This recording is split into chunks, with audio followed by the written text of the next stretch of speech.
Now I got a lady. The nice part of having a lady is everything becomes a bit more gentle.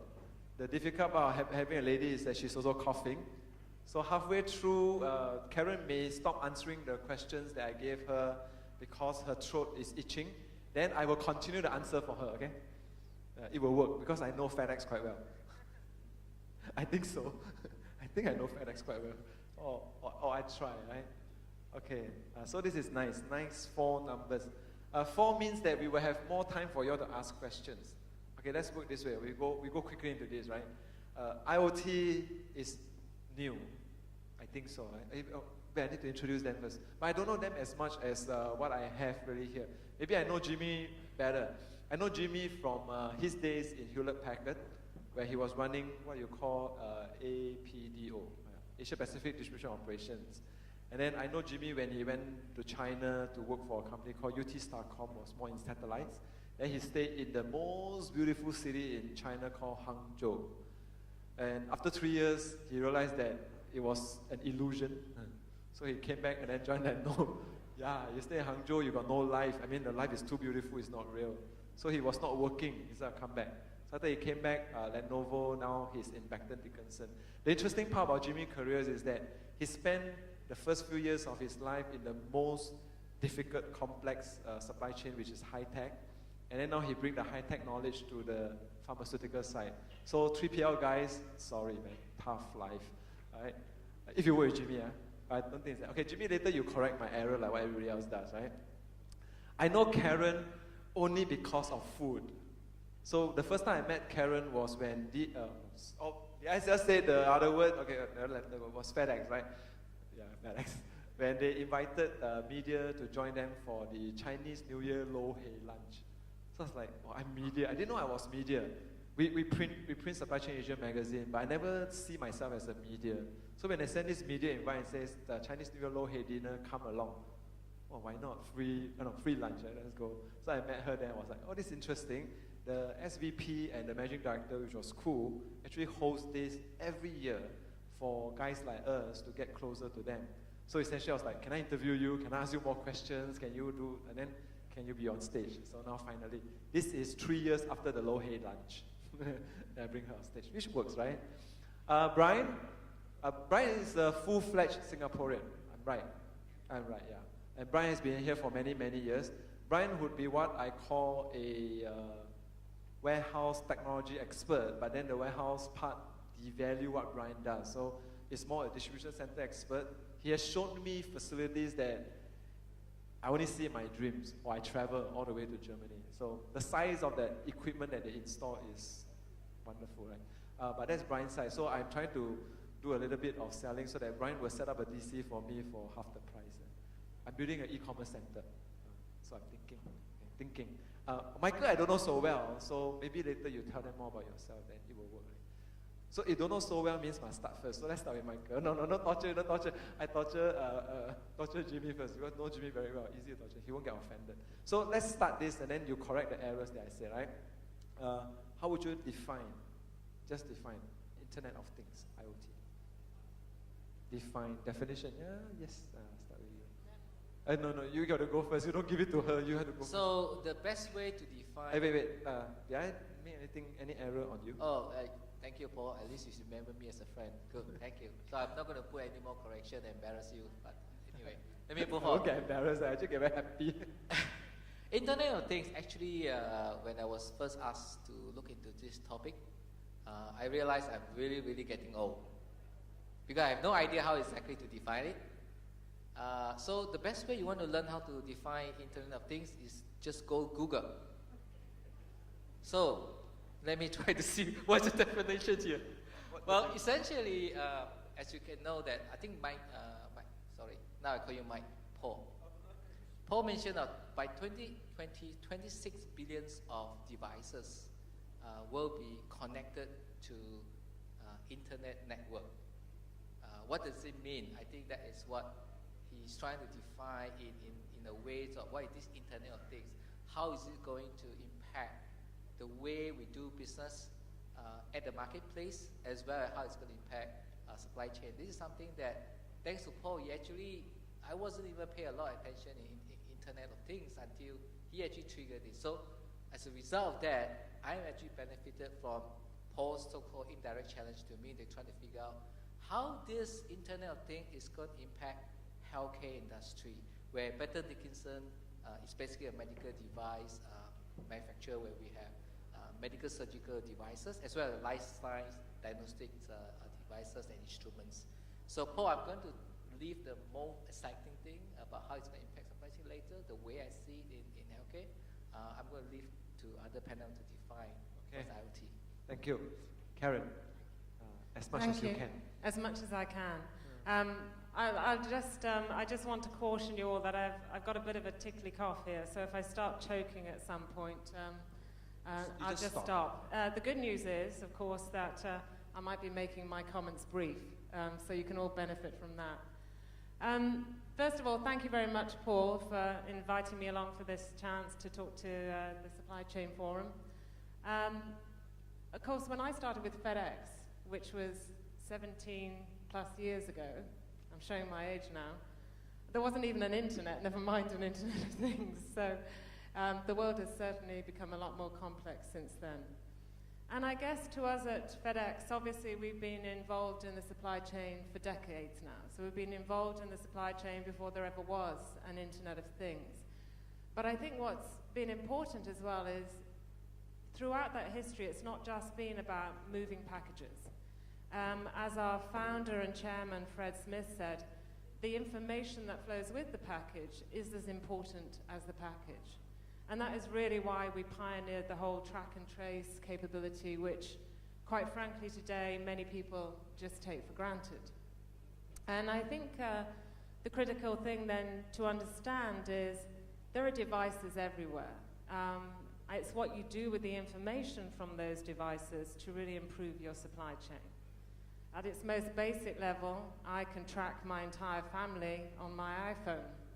And I can intervene every now and then if they're near a supermarket to get them to pick up milk for me. At a far more complicated level, in FedEx, we have, I brought one along today actually. This is an example of our Internet of Things. This is a device called SensorWare. And so it goes well beyond just tracking where you are at any given point in time. It can understand the temperature, the humidity, vibrations, and light exposure. So it's just the amount of information that you can track on a very small device that has really exploded. And of course that's great, and it looks, it comes in nice red packaging and it looks very fancy. But the critical point is, what do you do with that information once you've got it? And so that's where we in FedEx see the power of the Internet of Things, how you can use that information to really improve the efficiency and the effectiveness of your supply chain. And so to us, that's the differentiator going forward. Yes, thank you, Karen. You made it through the whole without coughing. Okay, Brian. Thank you, Paul. When I arrived here in 1984, we were still using the telex, so I am well and truly BC. I have to say, as our company, we are basically a service provider to the supply chain.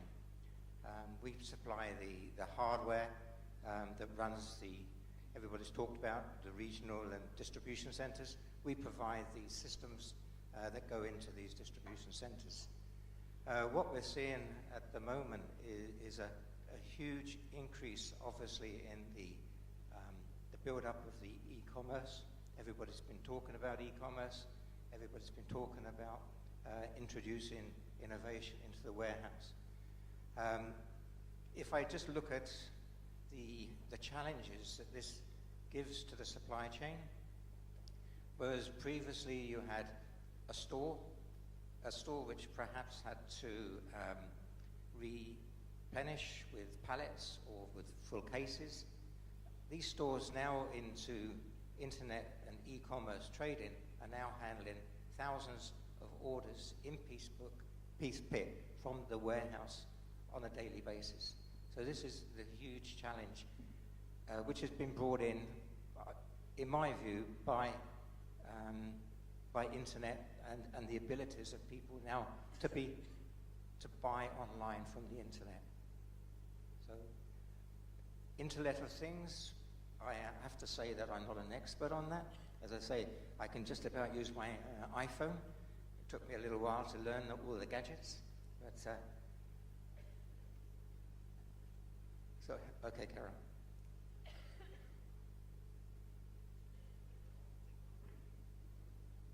Still on?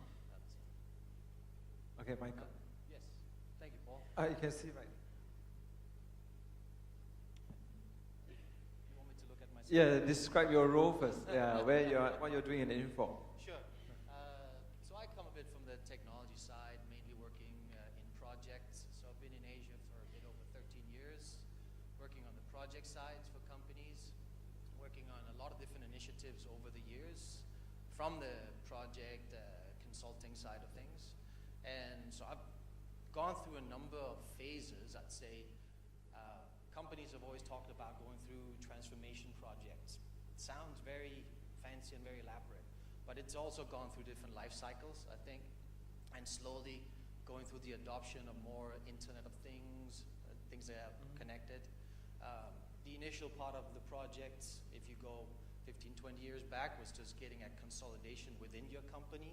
So if anyone remembers all the integration projects internally that everyone had to go through to get to a single system, now I think the era of a single system is pretty much at the end, because now it's all the other things, the Internet of Things that will collaborate with whatever backbone you may have in your system, but it may no longer be one system. It may be a congregation of solutions that you may have.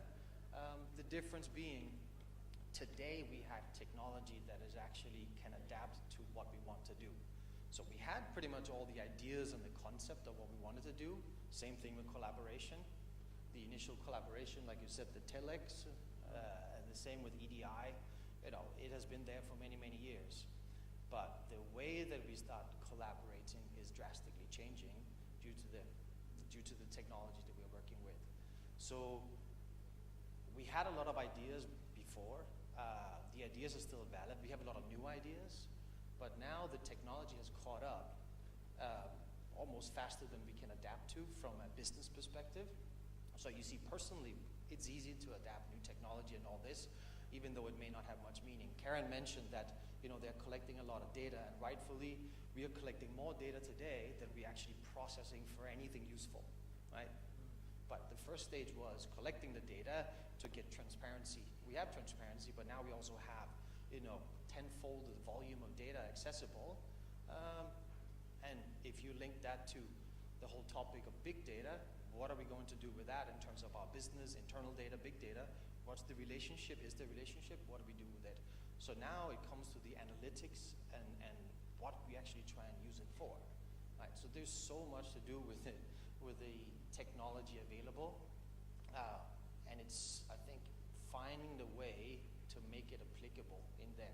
Because of all the things in the consumer market, they can all be connected, right? But so your fridge is connected to the internet. Do you use it for anything?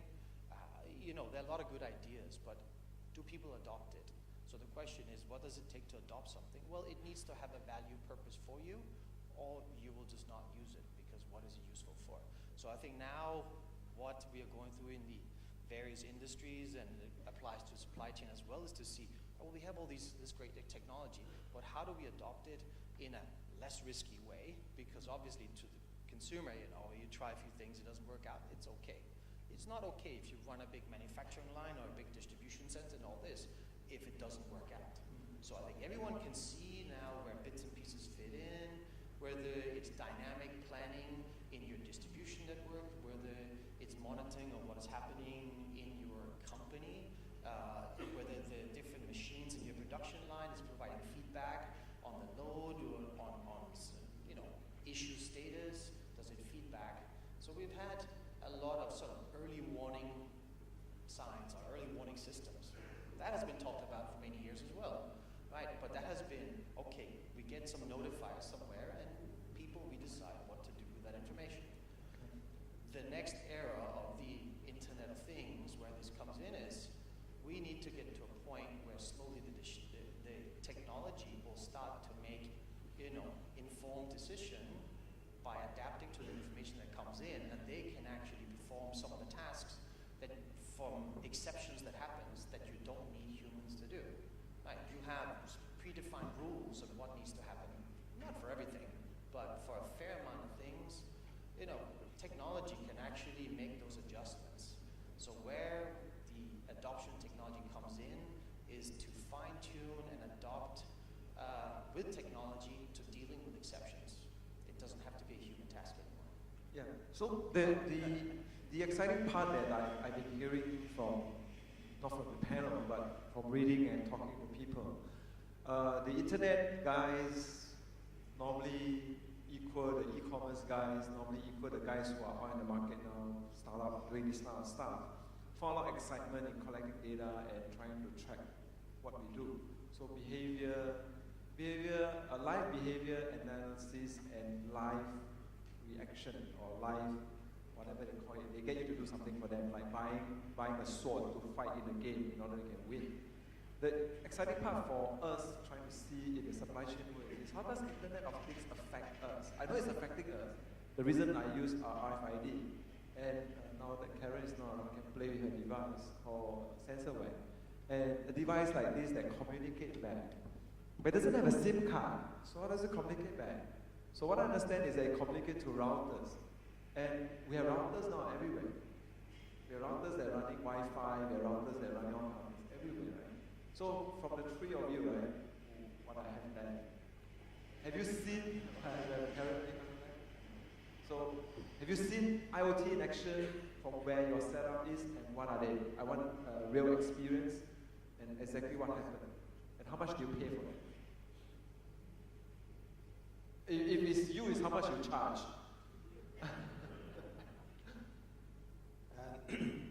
As we're introducing more automation into the warehouse, obviously all these systems are connected by IT, by WMS programs. I see a lot of the information that we require on the performance of an automated system will be fed back into these devices. So I see in the warehouse, the same way as Karen was describing for her business, I see the same sort of information, the KPIs of the operation, the cycle times of the operation, the picking times of the operation. All this information will be able to be collected by these devices. It's on. From a healthcare perspective, cold chain is one of the key supply chain elements that we need to ensure that we contain the qualities of the products. So therefore the analytics, the trackers in terms of all the temperature monitoring of the devices throughout the supply chain is definitely one of the things that we pay a lot of attention, because if we don't, the product will not be able to get into you as a consumer, because it will impact the way your health condition has been administered, right? So if you ask me how much I pay today, I think is I would like to say market rate. Yeah. So we have a lot of colleagues here; they can tell you what the market rate is. But I think is this is what when this thing happened quite a while back, before even before the internet thing is really happening. What is really real, which I'm not paying today, is a real-time monitoring. I have it very passive. I have it, for example, the track. I can only retrieve the track, but then I realize what's happening, right? So definitely one step forward is how much do I pay for the real-time monitoring? What would be the value you as a consumer would like to pay for our medical devices, so that we are ensured that you guarantee 100% of the time that the device is in tip-top condition, versus by the time I get the information, it may be too late. It's a complaint. Yeah, it could be a complaint already, maybe even causing some death of the patients. That's too much. Right. So therefore, there's a certain value of this real time that we really want to have it. But saying that, if I may allow to paint not really a future, but something is already working on. In Better Dickinson, one of the mottos that we usually are touted is helping all people live healthy life. We are lucky to stay in Singapore because the healthcare is easily accessible. But if you are in Africa, India, even certain part of Malaysia, it's very, very remote. So how do you ensure that the people in those areas are still able to access the healthcare? So many of the companies like us, we therefore design our diagnostic instrument in such a way that it's very portable. It's like backpack. The healthcare worker just carry it and go down to the remote area, and then they start diagnose the patient there. Question is that the result, like for example, we have one instrument, just test H1N1 quickly. You can take a cartridge, put some of the fluid in there, and then they can tell straight away you have H1N1 or not. And if you have yes, they will give you some kind of indicator. But that information will be almost instantly connected to Ministry of Health. In other words, Central Disease Control. Right? So how powerful you can get by having some of these devices connected. And one step further is that Ministry of Health will then connect to me as a supply chain guy, say, Jimmy, I need replenishment. So that will be the near future application we're looking at. For Ebola, will be to the emergency unit to catch the guy, put a corner, quarantine the guy, something like that. Have you seen any of this in action? Yes, I have. So different areas of the business. I mean, obviously the warehouse and distribution is a very common area, also with RFID and whatever you want to make it more efficient in there. If you take it within the manufacturing operation, you see it also there in different industries, different production lines have different things that are important to them that they need to monitor. So if you look at the pharmaceutical and the chemicals, it's all about the ingredients, the content, everything gets measured at different stations and where it are in the cycles. Whereas you look at assembly business for whether it's equipment or automotive or anything like that, it's a lot around the efficiency of the lines and the machinery, the conditions of the machinery, make sure that you have the most uptime that you can have. So bringing today's technology enablers into that, obviously a lot of it comes to either the equipment, but is it connected? Just like we just heard, you get that feedback instantaneously. So whether it's from a maintenance perspective, some machinery needs, is running on with whatever issue in there, just like you see a lamp in your car that will flash up if there is potentially a problem. It doesn't mean everything stops, but it means you need to pay attention to it. Right. Manufacturing operations it will very much work in that way as well. The instant feedback on the content, if you're working in the pharmaceutical and chemicals, yeah, I mean, you get all your measurements in straight away.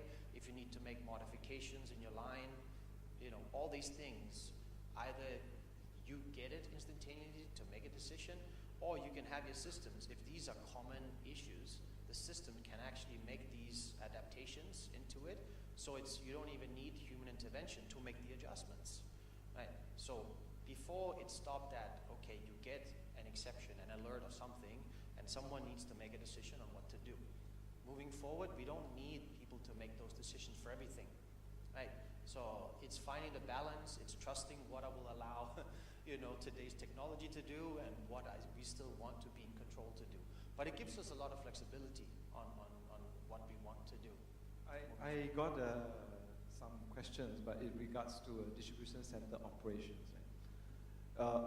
In the IoT world, all devices are connected and you can do lots of stuff, even simple, it's not simple, a complex smartphone like this. This can scan, this can actually take data and can actually send data. So since all my guys have this, why do I need to buy for them 1,500, I don't want to put the name, but those scanners that's sold outside here, when I can get my guys to, use your handphone, it's free, and then this is part of your job. To be employed by my DC, you must have a handphone, you must have an iPhone or a Samsung Galaxy 5, then you're employed. Then all you do is going around doing the scanning for me. So I save on scanners. Does it really work that way? I mean, do you allow your guys, would this replace some of the equipments that you have, Brian? No, I think one of the objectives at the moment is to take people out of the warehouse, not put them in the warehouse with a hand phone. So, yes, we do need the scanners. We need, obviously, for all of the conveyance systems, the picking systems that we use, the crane systems, all need scanners. But obviously now you have real lifetime information flow going back to your computers. So no, I think that the idea of a guy walking around a warehouse with a scanner on his hand phone isn't going to work, Paul. It's not. But would the devices that we have replace what you are buying expensive stuff? Would you? I mean, instead of some of these devices that you have, the guy in the truck is the one that track the stuff for you. Well, I would say no. The question is whether the particular consumer device versus industrial device. I think it's just a matter of robustness, right? For example, I have already seen, probably not exactly in the distribution, but it will not be surprised to see that tablet actually attached to the particular forklift, right? So, and because that's already happening in many, even in India, I see that many of the local transporters already have the what they call it, the assistant actually carry their iPad or iPad mini as they go around, taking in information related to the cargoes that quick transmit and generate all the documents, stuff like that. But before that's not what we did. So this innovation is definitely coming in. So it's not really a surprise to me. Eventually, some of these devices will be in there. But the question, like I think Brian says, is it going to make us more productive? I think that is really the key. So it's all about the design, the whole model, leveraging on the innovation of Internet of Things. I think that is the key. So as a matter of fact, for them, actually it's a good potential business model that because from what we can see, we like productivity, right? So. You got any view, Michael? Adoption of even this in a real life operation? Yeah. So it comes down, I think, in the end, to a bit of a question of, do you want a consumer product to be part of a company's business? Part of it is robustness, and the other thing is, it's a policy not to do so, because the technology today has changed so much that, it's part of the enablers that wasn't available before. So even though everyone thought about these things before, computing power was too expensive, bandwidth wasn't there. There were a lot of these things that kind of stopped us from doing it. So could you technically do it from a consumer device? Yes, you can.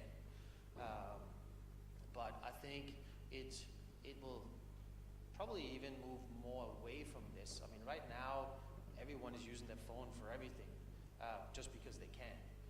I think now, if you look at the consumer business, some of that you do on your phone is going to be pushed back out to the actual product and not be on the phone. Paul, if I may add, if many of you probably recall when we first talked about RFID, that was the in thing then, probably many years ago, but do you remember how difficult is it to crack the business case to implement RFID across the warehouse? But look into what happened today. It's definitely more easier. But same thing, I like what you just highlighted, that, which is a key point that I mentioned. That in order for me to start tracking real time, question is, do I have a business case, go back to my management and say, tracking real time makes sense? Of course it makes sense, but what's the computer power? How many data centers I have to basically beef it up in order to start able to really track real time? And with the 3PL, I would not do the real time tracking, the 3PL company will track it. And they will say, sorry, we definitely can do this, Jimmy, for Becton Dickinson, but that's what it costs. So making the business case based on the new computing power they require to really enable this entire Internet of Things, time will come. It's just a matter of when. I divert this question away and then let's talk about the adoption of technology and innovation. since innovation on its terminology means that it leads to more efficiency, better savings, and better way of performance, then the no-brainer is that you should adopt innovation and technology, and you become better, right? But yet, seems like in this industry called supply chain, the adoption of such technologies, even IOT and everything else, is slow. I mean, I can talk to you too and say, how slow is it and why is stopping them? But what are the real challenges involved? You have a guy who could potentially be a buyer of such technology, and two of you are seller of technologies that exist. What is stopping adoption of such technology? What? Human or the capex by the CEO? I would talk about the hardware side of it. I'm really not qualified to talk about the software side. I think my colleague knows that much better than I. From the hardware side, it is being adopted in Asia slowly. It's not. If I look at the warehousing operation is still probably 20 years behind the development of technology. In so much that even today here in Singapore, people still try to throw people into the warehouse to solve a picking problem. Now, there's a big challenge in the supply chain, as I say, with e-commerce, because all of the retailers, as we've heard before, the other sessions, are all setting up their e-commerce websites. So all of a sudden, this problem comes into the warehouse, because the warehouse then has to handle probably 100-fold more orders per day than they would do if they were just replenishing the supermarket. So the whole supply chain is going through a real challenge. What we're trying to do is to educate the market that by adopting what we call a little bit of a combi logistics solution, I don't mention the word automation because everybody says, oh, automation, expensive, inflexible, can't go that way. But what we can do is introduce scalable storage solutions.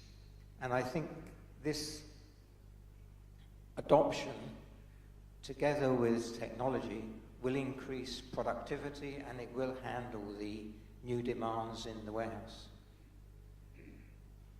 So, do you see any challenges in technology adoption from your side? Yeah, for sure. I agree. I agree that to get it adopted into a, say, distribution center or manufacturing operation, that there's a lot to be considered, and I think partially because equipment is not at that level yet. Everything has been pushed out to consumer goods. Everyone is adopting it. Everything is great, and they can see how it works. But for the industrial manufacturing business and other equipment for that sense, to incorporate that in, to redesign how a manufacturing business works, it takes a lot of thought process, even from the equipment manufacturers, to redesign a production line based on other things to introduce the efficiencies. It's not just to go there and add a little small box that collects data. Potentially things would work very differently in the line based on the technology you have. So it's there needs to be a confidence level we have such mature supply chains today. So to go in and rip everything out and rely on technology enablers on certain elements, it takes a lot of consideration, and it will take some time for the market to feel the technology proves itself. So consumers will be happy to be guinea pigs because the impacts are small, but not when you run a big operation. So Jimmy, can we classify Becton Dickinson as an aggressive adopter of technology or a passive adopter of technology? I would say we are in between. I should actually only give you two answers. Either this or that. No in between. Let me explain a little bit. I need to, according to the research that we've done, thanks to Paul to pass this assignment to me, there are basically 4 key enablers that need to happen. I mean, if you recall, why is internet so widely acceptable? Why internet boom? Essentially, there are 2 key areas. Number one is a standard everybody embrace. There's no other way. Right? That's it. Number two, the architecture is World Wide Web. So these two is really the key foundation. And then for us to adopt IoT, I think which also would make a lot of sense, which is the cloud-based platform has to be there, because it allows the flexibility of looking into, getting the information in a secure manner. Right, that's the key. Last but not least, there are two more. One is the middleware. I think Brian talked about some of the hardware stuff. The middleware technology need to be really available. Last but not least, we are very greedy that we want a lot of information from a very, very small RFID device.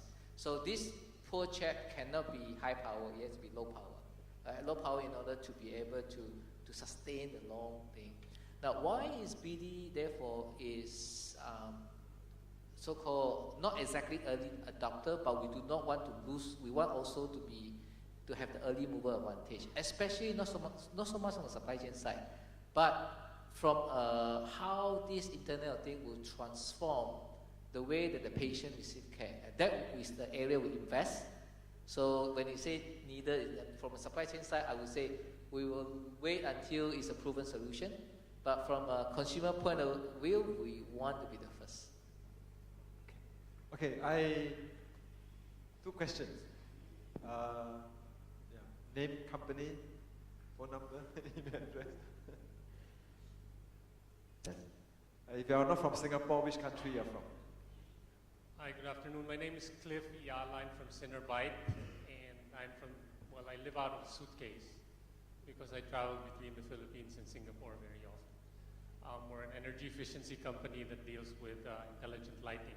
It's very related to the Internet of Things. But my question is it's more of actually a comment. First, with this thing about the iPhone, just because the features are there, doesn't mean we should be using them. And there's this phrase that goes, we should start, because I come from the IT space, and there's this phrase where we talk about starting from the customer experience and working back our way to the technology. So applying it to supply chain, we need to hone our focus on to what the business requirement really is and what are we trying to solve with the technology. The innovation comes from, it's not so much about inventing new technology, because there's a lot of technology already out there. Connectivity, your devices, sensors, they're all out there. The question is how to apply this to the specific problem. And the word that comes to mind is collaboration. Because the supply chain person wants to embed efficiency into the operations, wants to reduce cost. And there are ways of doing this with technology. The question is, if you're a company who's a developer of technology, sometimes you get stuck in the features or the sexiness of the technology instead of trying to figure out what exactly is the problem that my supply chain executive is trying to solve. And unless there's a cross-pollination of ideas between the supply chain executive who says, okay, this is exactly the problem I'm trying to resolve, these are the metrics, these are the constraints. The technology person or the vendor comes in and says, okay, I understand the problem, these are the technologies that are available, these are the applications we can do to achieve those goals. So unless the focus is pinpoint towards achieving those specific goals, the effort of trying to adopt technology is not going to happen, it's going to take too long, or will end up too costly. So that's my thoughts on this. Oh, yours is more a observation, commentaries, but Yes. some questions which is embedded inside there. But I think it's more like if you buy a technology, you buy all kinds of functions and features that you may not need all. But by the way, that's what I want you to do because I want to make more money. That's why I sell you those things you don't need. Then I give you upgrade later, 1.01. Somehow it works. But what do you think of these comments that we are not collaborating enough? You want to talk about it? It's a very valid comment, very valid observation. This is exactly part of the change that I see that the business industry and technology industry has gone through. So from initial projects of solution implementation in the old days, if it was an accounting system, and maybe it was the accounting manager and the IT person, and then for many years it was the IT department that would implement your business or your enterprise system, which some good experiences and some bad experiences. Obviously, at the end of the day, most IT people are not the one that should be designing the new business processes. So I think companies have come a long way and are realizing that that is the case. So either they have gotten more people from the business involved in the decisions in there to identify what sort of efficiencies am I trying to achieve, or am I just building some beautiful solution with lots of bells and whistles that doesn't add any value to what I do whatsoever?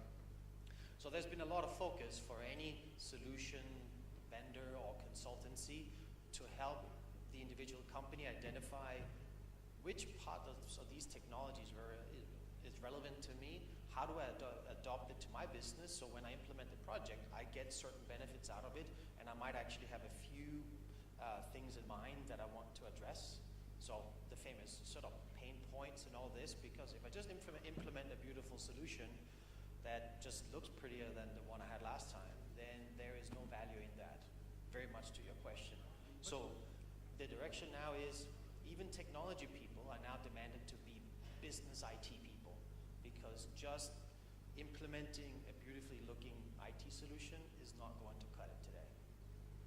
But from the perspective of the supply chain people, when you talk to the vendors of the technology, do you get a sense that they are addressing what you need, or do you get a sense that they're just trying to sell you the technology? It's quite obvious, right? I want to make money. Because that's probably where the problem is. If the vendors do not address the pain points, then it's going to be a tougher sell. I don't think we ever. On the other hand, the executives on the supply chain side will always be skeptical about adopting the technologies, and nothing gets done. Yeah. I don't think we ever get to a point whereby it's a perfect scenario, buy a perfect solutions with just enough features. It will never ever happen. This is a world of human beings, with each other. Cannibalism. I mean, it's what it is all about. So you got a view? No, sorry, I didn't get the second part, but definitely I would agree with the first part that you just mentioned, is that essentially, as I mentioned, the way that our company take to solve the problem is to look into what is the customer needs, like you say. In particularly, the way we look into especially the unserved needs. And we do not look into just consumer, we also look into the public-private partnership, in this case, like, Ministry of Health, basically the government, in terms of how they implement a certain healthcare policy. So the particular example that I talked to you about is that the remote area had hard time getting access to good medical healthcare, right? So because of that, we designed the product, but because we designed the product now had to connect to the Center of Disease Control or Ministry of Health, and now it had to impact supply chain, because now I come from the supply chain side. I have a customer who say, I got this information, now I need your help to replenish whatever devices, drugs, vaccine that I need to the field. Now I need a supply chain solution. Now I start talking to my partners. Here's my problem statement. What can you do? And of course, when I talk to my partner, I had to be technology illiterate, because I do not want to implement more than what I need to pay, right? So just to complement what you just said. Of course, CapEx issue. Next question. Oh, I can't see. You're tired? Oh, here, let me try. Okay. Yeah, let me try. Hello. It's all Can you about hear me? food, where you you come Okay, my telephone number is 007. Okay, I'm Hablin. I comes from high-tech manufacturing. So basically, my name is Hablin. So I have a question, basically probably trying to, perhaps I think I agree with our colleagues here in his point of view as well. So I'm going to throw this question back to the panelists to help me, right? From a manufacturing or from a supply chain, I think Robert talked about the efficiency. So efficiency is all, and I've heard a lot, many times, repeatedly, many times people talk about cost as well. So it's all about cost. To me, cost is in supply chain, the highest cost is all about inventory. So inventory dollar. So I'd like to understand, right, from the Internet of Things, right, what is your view from a panelist, right? Because you talk about, yeah, you can connect, you talk about any service like this, can provide any other solution, but it all comes to cost. But then you have 10,000 of 1,000 suppliers, it doesn't mean you're going to connect to 500 different systems. It doesn't make sense, right? So a lot of times if you ask a company, I'm on Oracle, I'm on SAP, or my customized systems, whatever, they will so limit that you can actually connect globally. In a perfect world, I see that perfect world, right?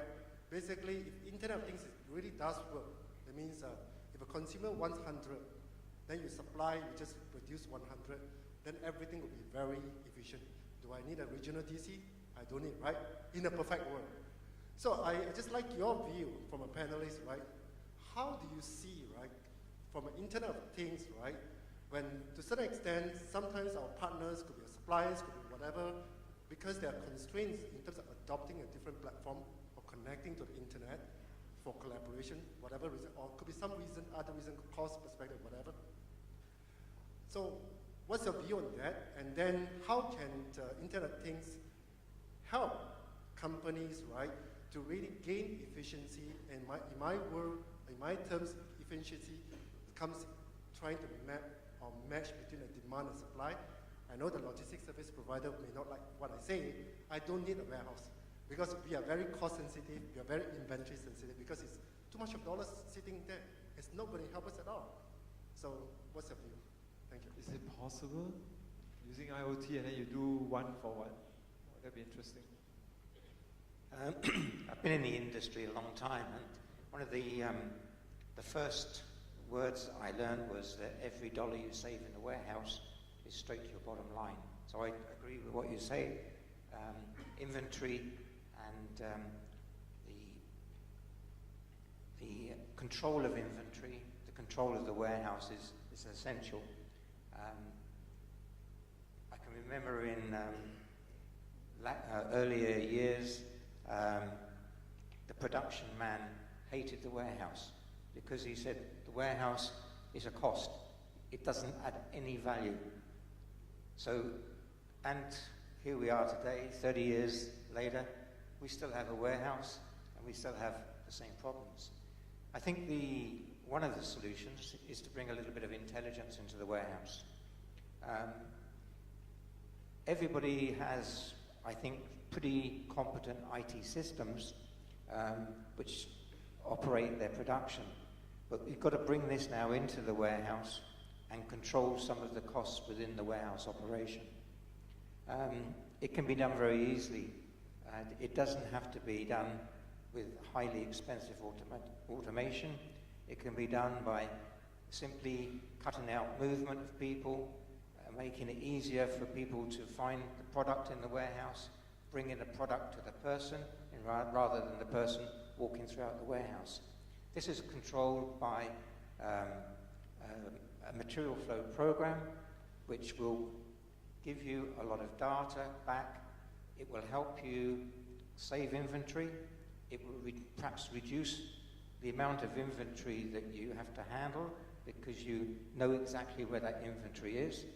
I mean, it's amazing to me that you go into some warehouses and you still have to rely on the memory of the warehouse operator as to where to find that product. If you can just scale up slowly, you can save a lot of costs, reduce inventory, reduce shrinkage, reduce damage, and reduce products passing expiry dates. So I must say, I agree with you. But the way I look into it, that there are few things that's happening right now is, number one is that one of the many reasons that we cannot connect to many suppliers and make the whole chain so transparent is that we're still very much in a legacy system. Many of us, the big SAP is still around, and how cloud is SAP, that is for them to develop. But if you recall what I just mentioned, that the private cloud platform really need to take off, and the standard need to be there in order for this whole thing to take off. However, even though we have the Internet of Things, I can tell you that you still cannot get rid of warehouse. Why? The 3PL forwarder can tell you that their delivery reliability is 99.9%, but then they'll tell you that, sorry, I can't control the weather. Vortex come in, all this, what do you call it, global warming, all this, you can't, as we move more and more to ocean, we just cannot rely. The reliability is still got 10 or 10% of that. So that is the part of the nature. The second part of us is what I call gaming, salespeople gaming, right? How transparent are our people on the field? They really react to the market signals and transfer those very transparently into the S&OP. Questionable. They always like to keep about 5 to 10% because their bonus are at stake, right? So with that uncertainty, so I don't think you can get rid of the warehouse. Sorry for that, but that's good news for 3PL. It's just probably a smaller one. You just swing, right? I'm going to end and I summarize a bit of what is happening, right? My belief is that IoT will lead to a lot more intelligence, which Ryan properly pointed out. This intelligence essentially will be collected. That's what the devices are for. After it's collected, a guy who will grow rich will be the guy who has a way to take the data crunch and give an answer live. And if that happened, and that is actually happening today, but it's happening a lot in the consumer world, essentially on the apps that you play games. They are watching you play the games, not them, not a person, it's actually a device itself. And while you're playing, the device telling you what to do. Buy a sword, buy a weapon, buy a cookie, send a gift to your friends, they're talking to you. When you go to Facebook page, they track you, right? And then when you're gone to Amazon to look at something, you go back to your Facebook page, guess what? The product actually go to Facebook page and follow you. Don't believe it? Trust me. Go to Amazon, look for something, and then see what happens after that. Especially if you are linked. Trying to bring that technology to what you guys are doing. Would that ever happen? The part is this. That's why we get a lot of startups. Because the startups are looking at you guys and say, oh, you're too slow, so I go to the other side and play. By the time the SCM guys adopt, it's too late. But I seem to have a feeling that this thing may go for a major change. That if you reach a time whereby the SCM guys, because they're getting more and more young people on board, will have adoption of technology faster. So if the boss decided that it's CapEx, what they do is that they go up, they start up a new distribution center project without the boss. And then they raise money from people like InQvest, pay for it. InQvest, I think you're sitting down there. It's actually 5, and I'm going to stop now. IoT is interesting. There are a lot more people who has this. Later on, we can talk over a glass of freshly brewed beer at Tawadang. So can we thank them? And of course, Karen, her voice is gone. Can we thank them? Thank you, guys. I'll do my formality now, so I'm going to get you guys off stage. Thank you very much. Thank you for your time.